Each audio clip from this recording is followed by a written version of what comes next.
Black க்ளோவோட season 5ல இருக்கும். And இதுக்கு முன்னாடி நிறைய பேருக்கு கேள்வி இருந்துச்சு. நான் போர் போட்டு போய் நிறைய பேருக்கு கேள்வி இருந்துச்சு. என்னன்னா, ஏன் ப்ரோ சீசன் 5 ஆரம்பிக்கிறீங்க, சீசன் 2 தானே போயிட்டு இருக்கு அப்படிங்கிற மாதிரி கேட்டீங்க. ஆக்சுவலா தமிழ்ல என்ன போகுதுன்னு சொல்லிட்டு எனக்கு தெரியல. ஓகேவா, நீங்க தமிழ்ல சொன்னீங்கன்னா எனக்கு தெரியாது. பிகாஸ் நான் தமிழ்ல வாட்ச் பண்றதே கிடையாது. பட் இங்கிலீஷ்ல பார்த்தோம்னா ஒரு 170 எபிசோடு போயிருக்குல்ல, அது எல்லாமே சீசன் 4. ஓகேவா, அதை பற்றி நான் லாஸ்ட்டில் சொல்கிறேன். பட் அதுக்கு முன்னாடி நம்ம வீடியோ ஆரம்பிச்சிடலாம். ஏன்னா இது அதாவது ஷார்ட் ஃபார்மாக சொல்கிறது பார்த்தோம்னா கொஞ்சம் லேட் ஆகுது. அதனால் நம்ம வீடியோக்கு போயிட்டு எண்ட் ஆஃப் தி வீடியோவில் பார்த்தோம்னா நான் எல்லா டீட்டெயிலும் சொல்கிறேன். பட் சிம்பிளாக சொல்லணும்னு வச்சுக்கோங்களேன், அனிமே முடிஞ்சு 170 முடியுதுல, 170வது எபிசோடு முடிஞ்சதுக்கப்புறம் ஸ்டார்ட் ஆகிற கதை தான் இது. ஸோ பார்த்துடலாமா? Welcome to it's family. இன்னைக்கு நம்ம பார்க்க போகிறது பிளாக் க்ளோவோட சீசன் 5 எபிசோட் 1ல இருக்கும். ஸோ ஸ்டார்ட் பண்ணலாமா? ஆக்சுவலாக இந்த கதையை பார்க்கறதுக்கு முன்னாடி பிளாக் க்ளோவரோட உலகம் எப்படி வந்துச்சு அப்படிங்கிற மாதிரி சொல்லிடுறேன். ஓகே, பிளாக் க்ளோவரை பொறுத்த வரைக்கும் 2 வேர்ல்டு இருக்கும். ஓகேவா, ஹியூமன் உலகம் அண்ட் டெவில் உலகம்னு சொல்லிட்டு 2 இருக்கும். அதில் என்ன பண்ணுவாங்கன்னா, இந்த டெவில் உலகத்தை பூட்டு போட்டுருவானுங்க. அதாவது மேஜிக் மட்டும் லாக் பண்ணிடுவாங்க. துள்ளியோண்டு மேஜிக் இருக்கிற எந்த ஒரு டெவிலுமே ஹியூமன் வேர்ல்டுக்கு வர முடியாது. அதே மாதிரி தான் ஹியூமன்ல இருக்கவங்க டெவில் வேர்ல்டுக்கு போக முடியாது. ஸோ மேஜிக் அப்படிங்கிறது ஒரு பெரிய தடையாவே இருக்குது. இதில் தான் ஒரு பிரச்சனை நடக்குது. என்னன்னா, இந்த டெவில் உலகத்துல ஒரே ஒரு டெவிலுக்கு மட்டும் மேஜிக்கே இருக்காது. அதனால இந்த டெவில் என்ன ஆயிரும்னா தப்பி தவிர ஹியூமன் வேர்ல்டுக்கு வந்துடும். அண்ட் அதே சமயத்துல இந்தபடி லிச்சிட்டா அப்படிங்கிற ஒரு பொண்ணு வந்து அவளோட மேஜிக் என்னன்னா, இந்த மட்டும் லைஃப் ஃபோர்ஸ் அப்படியே உறிஞ்சி எடுத்துருவா. அதே மாதிரி அந்த ஆப்போசிட்ல இருக்காங்க அவனோட மேஜிக்குமே எடுத்துருவா. அதனால அவளுக்கு பிறக்கக்கூடிய ஒரு குழந்தைய சர்ச்சில் விட்டுருவா. அந்த குழந்தையோட பேர் ஆஸ்தா. இதே சமயம் அவ தனியா வாழ்ந்துட்டு இருக்கப்ப இந்த டெவில் ஒன்று வந்துச்சுல மேஜிக் இல்லாதது, அதை வந்து பார்த்துருவா. அதை பார்த்து அரவணைச்சு ஒரு பையனாவே பார்க்க ஆரம்பிச்சிருவா. அவனுக்கு லீபே அப்படிங்கிற ஒரு பேரையும் கொடுப்பா. இப்போ லிச்சிட்டா வந்து ஆஸ்தாவோட அம்மா அண்ட் ஆஸ்தா வந்து சர்ச்சில் விட்டாங்க. அதே மாதிரி இந்த போட்டு ஒரு டெவிலை கண்டுபிடிக்கிறாங்க. அது லீபேன்னு கணக்கு வச்சு அவனை ஒரு பையனாவுமே பார்த்துட்டு இருக்காங்க. ஸோ நல்லா ஞாபகம் வச்சுக்கோங்க. இந்த சமயத்துல தான் இந்த டெவில் வேர்ல்டுல இருக்க ஹையஸ்ட் ரேங்கிங் இருக்குல்ல, அந்த டெவில என்ன பண்ணுதுன்னா ஹியூமன் வேர்ல்டுக்கு போயாகணும்னு சொல்லிட்டு என்னென்னமோ ட்ரை பண்ணுதுங்க. அப்படி ட்ரை பண்றப்ப இந்த லீபே பையன் இருக்கான்ல, இவன் ஹியூமன் வேர்ல்டுல தானே இருக்கான்னு சொல்லிட்டு லூசிஃபரோ அப்படிங்கிற ஒரு ஹையஸ்ட் ரேங்கிங் டெவில் என்ன பண்ணுதா, இவ உடம்பு மூலமா வெளில வர பாக்குது. இதை பார்த்து நம்ம லிச்சிட்டா என்ன பண்றாங்கன்னா அவங்களோட மொத்த மேஜிக் யூஸ் பண்ணி அவன் வந்து சீல் பண்றாங்க. அதே சமயம் லீபேக்கு இந்த பிரச்சனை வரக்கூடாது அப்படின்றதுனால பக்கத்துல இருக்க ஒரு கிரிம்மார்ல வந்து பூட்டு போட்டுறாங்க. இந்த கிரிம்மார்னா என்னன்னா ஒரு புக். ஓகே, மேஜிக் யூஸ் பண்றதுக்கு தேவையான ஒரு புக் அப்படிங்கிற மாதிரி வச்சுக்கோங்க. இந்த ப்ராசஸ்ல லிச்சிட்டா வந்து இறந்தும் போயிடுறாங்க. ஸோ ஆஸ்தாம் வந்து காலி. இப்படியே பல வருஷம் உண்டோடுது. ஒரு சமயத்துல என்ன நடக்குதுன்னா, இந்த லீபே இருக்கிற இந்த கிம்மார் வந்து யாரை சூஸ் பண்ணுதுன்னா நம்ம ஆஸ்தாவை சூஸ் பண்ணிடுது. இதுக்கப்புறம் வர ஸ்டோரி அப்படிங்கிறது பெருசா இருக்கும். பட் முக்கியமான மேட்டர் என்னன்னா, ஹியூமன் வர்சஸ் டெவில் அப்படிங்கிற மாதிரி தான் போகும். சீசன் 1ல பாத்தீங்கன்னா எல்ஃப் வர்சஸ் இதுன்ற மாட்டம் போகும். சீசன் 2ல பாத்தீங்கன்னா ஒரு விச்சுக்கும் இதுக்குன்ற மாட்டம் போகும். பட் மெயின் காமன் ஃபேக்டர் அப்படிங்கிறது டெவில் ஏதாச்சும் ஒரு வேலையை காட்டியிருக்கும். ஸோ இந்த டெவிலை வச்சு மட்டும்தான் இந்த ஸ்டோரி அப்படிங்கிறது ப்ரொக்ரெஷனே ஆகும். ஸோ அதனால அதை மட்டும் பார்ப்போம். இதே சமயம் இந்த போய்ட்டு ஸ்பேடு கிங்டம் இருக்கு. அதாவது பிளாக் க்ளோவர் பொறுத்தவரைக்கும் 4 கிங்டம் இருக்கும். ஸ்பேடு, டைமண்ட், ஹார்ட், க்ளோவர் அப்படிங்கிற மாதிரி 4 கிங்டம் இருக்கும். இதுல பெரிய கிங்டம் எது அப்படின்னா ஸ்பேடு தான். ஏன்னா அது ஃபுல்லாவே பனியா இருக்கும். நிறைய பேர் வாழ தகுந்த ஒரு இடம் அப்படிங்கிற மாதிரி இருக்காது. அதாவது எப்படின்னா நம்ம ஊர் அண்டார்டிகா மாதிரி, பட் அந்த ரேஞ்சுக்கு இருக்காது. மக்கள் வாழ்வாங்க. அந்த கிங்டம் அப்படிங்கிறவங்க என்ன பண்றானுங்கன்னா, இந்த மத்த இருக்க 3 கிங்டத்தையும் ஆக்கிரமிப்பு பண்ணணும்னு சொல்லிட்டு போரை டிக்ளேர் பண்றானுங்க. அது நேரடியா கிடையாது, இந்த தந்திரமா பண்றானுங்க வச்சுக்கோங்களேன். ஆனா இப்பதான் தெரிய வருது அவங்களோட உண்மையான மோட்டிவ் என்னன்னா, டெவில் ரிச்சுவல் நடத்தி ஹையஸ்ட் ரேங்கிங் டெவில ஹியூமன் வேர்ல்டு கொண்டு வருது.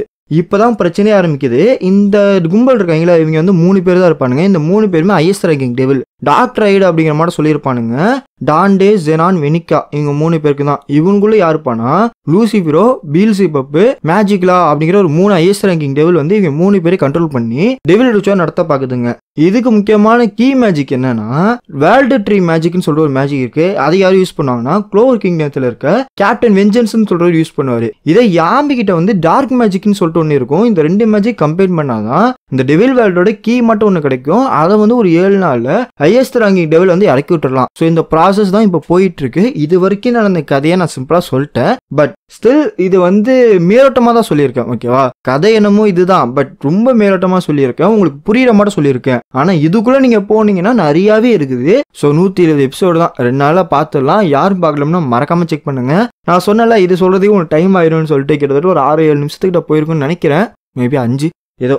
ஓகே, ஸோ இப்போ ஸ்டோரி உங்களுக்கு புரிஞ்சிருக்கும்னு நினைக்கிறேன். இப்போ டேரக்டா சீசன் 5க்குள்ள போயிடலாமா? நம்ம ஆஸ்தா வந்து இவனோட டெவில் பைண்டிங் ரிச்சுவல் வந்து கம்ப்ளீட் பண்ணியிருப்பான். அதே மாதிரி லீபேவை தன்னோட ஃப்ரெண்டா ஏற்றிருப்பான். டேய், நீ ரொம்ப நல்லதான் செஞ்சிருக்க அப்படிங்கிற மாதிரி நம்ம கேப்டன் நாக்டுமே சொல்லியிருப்பாரு.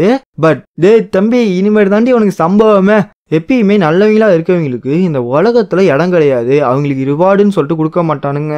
அதனால தான் நீ ஸ்ட்ராங்கரா மாறிக்கிட்டே இருக்கணும். எதுக்காகனா இந்த உலகத்துல ஏகப்பட்ட அன்ஜஸ்டிஸ் பீப்புள் இருக்காங்க, அவங்க எல்லாமே உன்னை கொல்ல பார்ப்பாங்க. ஸோ அதுக்காகவாச்சும் நீ ஸ்ட்ராங்கரா மாறிதான் ஆகணும். நான் ட்ரைனிங் சொல்லிட்டு இருந்தால, இனிமேட்டு தான் சம்பவமே. நீ வந்து என்னை டிஃபீட் பண்ணு அப்படிங்கிற மாதிரி குண்டை தூக்கி போட்டுருவான். நீ டெவில் கூட ஃபைட் பண்றப்ப யூனிட்னு சொல்லிட்டு ஒரு மூட் இருக்கு, அந்த யூனிட் மோட் ஆன் பண்ணா மட்டும்தான் அந்த டெவிலோட ஒட்டுமொத்த மேஜிக்குமே நீ யூஸ் பண்ண முடியும். ஸோ ஏதாச்சும் பண்ணு அப்படின்னு சொல்லி இவன் மேஜிக் ஆன் பண்ணி டெயில் மட்டும் ஒன்று வரும். அது நம்ம ஆஸ்தாவும் லீபே பிடிச்சி அந்த அடி அடிக்கும். இந்த போட்டி எல்லாத்தையும் வெட்டி சாச்சிட்டு வருவானா. லீபே எங்க போனா, லீபே காணா போயிட்டான். நீ எப்பரா டைனியானு எனக்கு எப்பரா தெரியும் என்கிட்ட கேட்டீங்கன்னா, உன்ட்ட நான் பவரை கொடுத்தோன்னு நான் இப்படி ஆயிட்டேன். உன்னோட கரண்ட் கண்டிஷன் அப்படிங்கிறது யூனியனே கிடையாது. அதே மாதிரி இது எல்லாமே டெவிலோட அந்த சிங்கிள் பார்ட் ஆஃப் பவர் அப்படிங்கிற மாதிரி தான். ஸோ இந்த மாட்டோம் டெவில் பைண்டிங் கான்ட்ராக்டை போடுறவங்க என்ன பண்ணுவாங்கன்னா, அந்த டெவிலை ஒரு சர்வெண்டா யூஸ் பண்ணி அதோட ஒட்டுமொத்த மேஜிக்குமே எடுத்துக்க முடியும். அதுதான் ரொம்ப ஈஸியான விஷயம். அதே மாதிரி அதுக்கு தான் யூனியன் அப்படிங்கிற மாதிரி ஒரு பேர் வரும். டேய் நீ வேற சொன்னில எப்போ உன் பவர் எனக்கு ஃபுல்லா தர. அதுவா எனக்கு தெரியாதுப்பா. நான் உன்னோட பாடியை டேக் ஓவர் பண்ணி வெளில வரும்னு தான் நினைச்சேன். வெளில வந்து அந்த டெவில் எல்லாத்தையும் அழிக்கணும் தான் நினைச்சேனே தவிர எனக்கு மற்றபடி எதுவும் தெரியாது அப்படிங்கிற மாதிரி சொல்லிடுவான். ஏண்டா நீ பேசினதை பார்த்தா நீ அவன் இவன் அப்படிங்கிற மாதிரி பேசிட்டு இருந்த, ஒரு கான்ட்ராக்டை பத்தி உனக்கு தெரியாதா? அவன் பவர் எப்படி கொடுக்கணும் கூட தெரியல. அப்பனா வேற வழியே கிடையாது, என் கூட சண்டை போட்டு தான் நீ அதை கண்டுபிடிக்கணும்னு சொல்லி இந்த போட்டு சேடோ ஆர்மி மட்டும் சேடாவா கிரியேட் பண்ணி வரிசையா அனுப்புவான். டெவில் யூனியன் மூலியமா அந்த டெவிலுக்கு இருக்கிற மேஜிக்கை நீ சேர்த்து யூஸ் பண்ண முடியும். ஸோ அது வந்து ரொம்ப முக்கியம், அதை நீ பண்ணிதான் ஆகணும்னு சொல்லி அடி அடிப்பான். இந்த போட்டு நம்ம ஆஸ்தாவோட சேடையிலேருந்து தான் முளைச்சிக்கிட்டு வருங்க. இந்த போட்டு இவன் அடிக்கிறான்னு சொல்லிட்டு அங்க போனா அங்க 2 பேர் அடிப்பானுங்க, மாத்தி அடிப்பானுங்க. நம்ம ஆஸ்தாக்கு என்ன பண்றதுன்னே தெரியாது. எல்லா ஷேடோவோட கீ அப்படிங்கிறது நம்ம வைஸ் கேப்டன் இருக்காருல்ல, அவரோட கீ மட்டுமே தான் இருக்கும். ஸோ வேற வழியே கிடையாது, ஏதாச்சும் பண்ணியாருன்னு சொல்றப்ப நீ என்னைய டிஃபீட் பண்ற வரைக்குமே ஷேடோ அப்படிங்கிறது போகவே போகாது. ஸோ வேற வழியே இல்லை, நீ என்னதான் டிஃபீட் பண்ணி ஆகணும். இவன் வந்து 4 டெவில்கிட்ட கான்ட்ராக்ட் போட்டிருக்கான் அப்படின்னா 4 தடவை செத்து பொழிச்சிருக்கானா. டேய் இப்படியே பண்ணி இப்படியே சண்டை போடு, நம்ம கனெக்ஷன் அப்படிங்கிறது ஸ்ட்ராங்கா மாறிக்கிட்டே இருக்குது. இந்த வச்சுக்கோ என் பவர் கொஞ்சம் கொஞ்சமா வந்துகிட்டே இருக்கு. நீ வந்து டெவில் கூட ஈக்குவலா கான்ட்ராக்ட் போட்டு தொலைஞ்சிட்ட. எப்பயுமே அதை சர்வெண்டா போட்ட அப்படின்னா அது சொல் பேச்சு கேட்கும். நீ ஈக்குவலா போட்ட அப்படின்னா அது வாய்ப்பே கிடையாது. அதனால அந்த டெவிலை நீ கன்வின்ஸ் பண்ணி டெவில்டேருந்து முழு பவர் எடுக்கிறது அப்படிங்கிறது உன் கையில தான் இருக்குது. அது ஈஸி டாஸ்க்லாம் கிடையாது, எப்படியோ பண்ணிட்டு போ அப்படிங்கிற மாதிரி சொல்லிடுவான். Right here right now I surpass my limits அப்படின்னு சொல்லி இந்த படி ஒரு ஸ்லாஷை போடுவான். Demon slasher. இனிமேட்டு இந்த கட்டானோட பேர் அப்படிங்கிறது டீமன் ஸ்லேஷர். வாங்கடா நம்ம கேப்டன் யாமியா சேவ் பண்ண போவோம். Will surpass our limits right here right now. எனக்கு இந்த வாக்கியமே பிடிக்காது. நீ பண்றத பார்த்தா ட்ரெயினிங் ரொம்ப கஷ்டமா இருக்கு போல இருக்கு. வாங்க former vice captain long race. Former vice கேப்டனா நீ இன்னும் திருந்தவே இல்லை போல இருக்கு.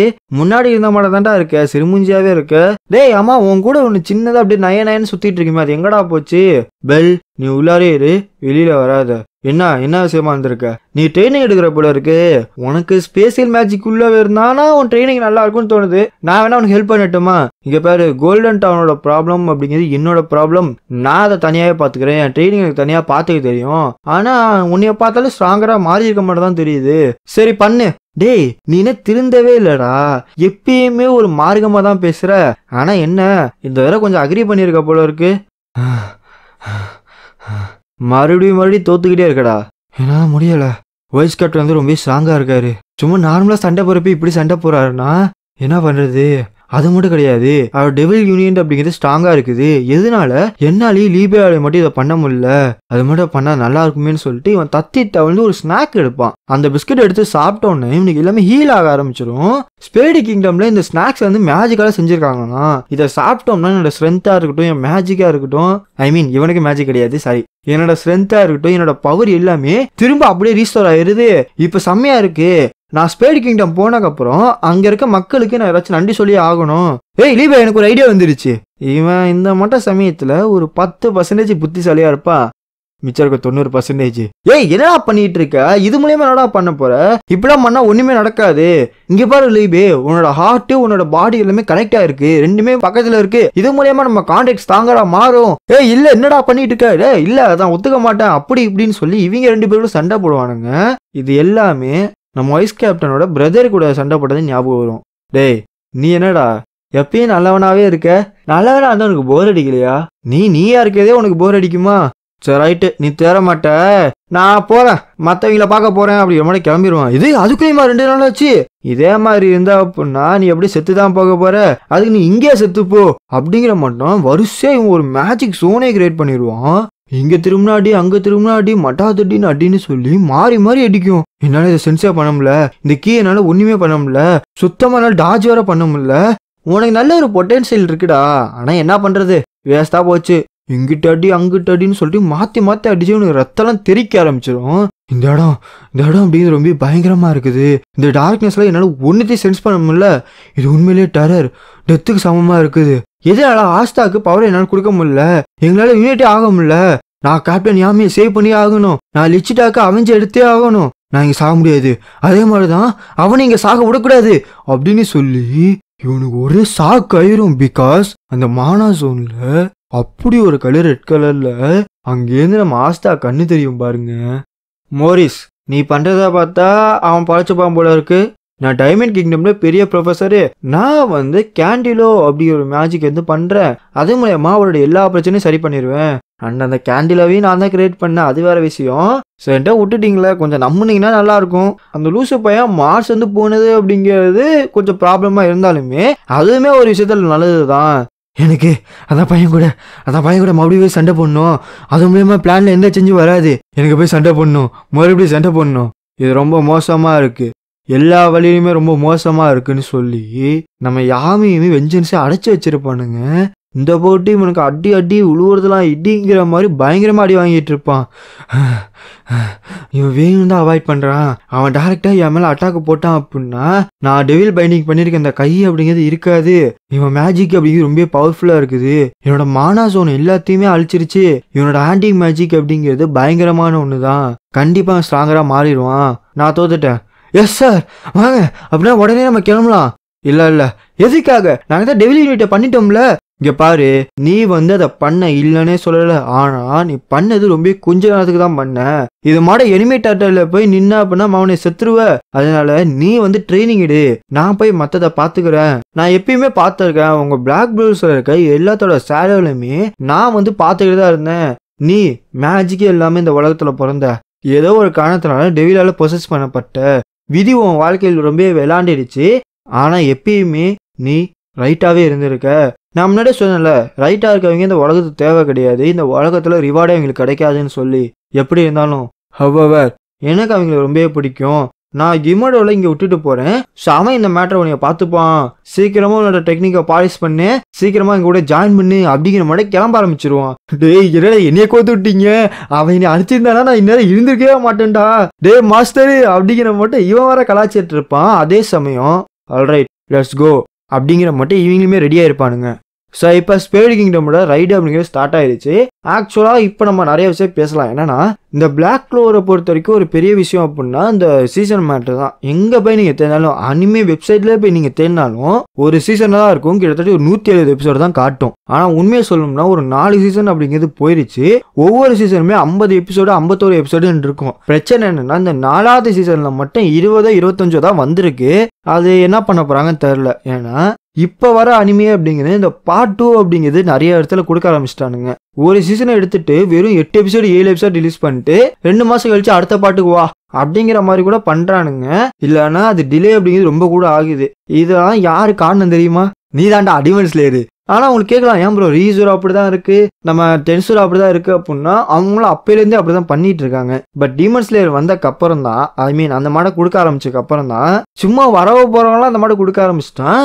சரி ப்ரோ இதெல்லாம் ஏன் இங்க சொல்லிட்டு இருக்கீங்கன்னா, இப்போ வருதுல சீசன் 5ன்னு சொல்றேன்ல, அது சீசன் 4ஓட பார்ட் 2வா இல்ல சீசன் 5வான்னு சொல்லிட்டு எனக்கு தெரியல. எப்பயுமே பிளாக் க்ளோவரை பொறுத்த வரைக்கும் 50 எபிசோட் சொன்னல, அதுல ஒரு 65 சாப்டர் 70 சாப்டர் மினிமம் 60 சாப்டர் அப்படிங்கிற மாதிரி கொடுப்பாங்க. இப்பதான் மேட்ரே என்னன்னா இந்த மாட்டை வரப்போ ஒரு 11 ஆர்க்கு கிட்ட இருக்கு இப்ப கரண்ட்ல. ஓகேவா, 2 ஆர்க்கு சேர்த்து ஒரு சீசனா கொடுப்பாங்க. நான் சொன்ன மாட்டேன் 60 சாப்டர் 71 சாப்டர் அப்படிங்கிற மாதிரி கொடுப்பாங்க. இப்ப பிரச்சனை என்னன்னா, இப்ப நம்ம பார்க்க போற ஸ்பேடு கிங்டம் மார்க்ல 71 சாப்டர் இருக்குது. 10வது வரைக்கும் இப்ப அதாவது சீசன் 4 இருக்குல்ல அனிமேல, அதுல ஏற்கனவே ஒரு 10 சாப்டர் கொடுத்துட்டாங்கன்னு நினைக்கிறேன். 3 எபிசோடா இருக்கும். அதாவது 168 169 170 இது 3 எபிசோடுமே ஸ்பேடு கிங்டம் ரைடோட எபிசோடு. ஸோ அதனால எனக்கு கம்ப்ளீட்டாக தெரில சீசன் 5 வருமா இல்லை சீசன் 4 பார்ட் 2 கொடுக்க போகிறாங்களான்னு தெரில. கடைசி ரூமர் படி ரொம்ப வருஷமாக வந்துட்டு இருக்குது என்னன்னா சீசன் 5 வரப்போகுது, ஒரு நியூ சீசனாக தான் இருக்க போகுது, பார்ட் 2 அப்படிங்கிற பேசிஸில் வராது அப்படிங்கிற மாதிரி தான் சொல்லியிருக்காங்க. பட் சம்டைம்ஸ் இது வந்து சீசன் 4 பார்ட் 2 தான் இருக்குது அப்படின்னா கண்டிப்பாக தமிழில் சேஞ்ச் பண்ணிடுவேன். ஸோ அதனால உங்களுக்கு அப்பயே தெரிஞ்சு போயிடும். ஸோ என்ன சொல்ல வரேன் அப்படிங்கிறது உங்களுக்கு புரிஞ்சிருக்குன்னு நினைக்கிறேன். அண்ட் முன்னாடி சொன்ன ஸ்டோரி புரியல அப்படின்னா மறுபடியும் ரிப்பீட் பண்ணி கேளுங்க. So love you guys so much.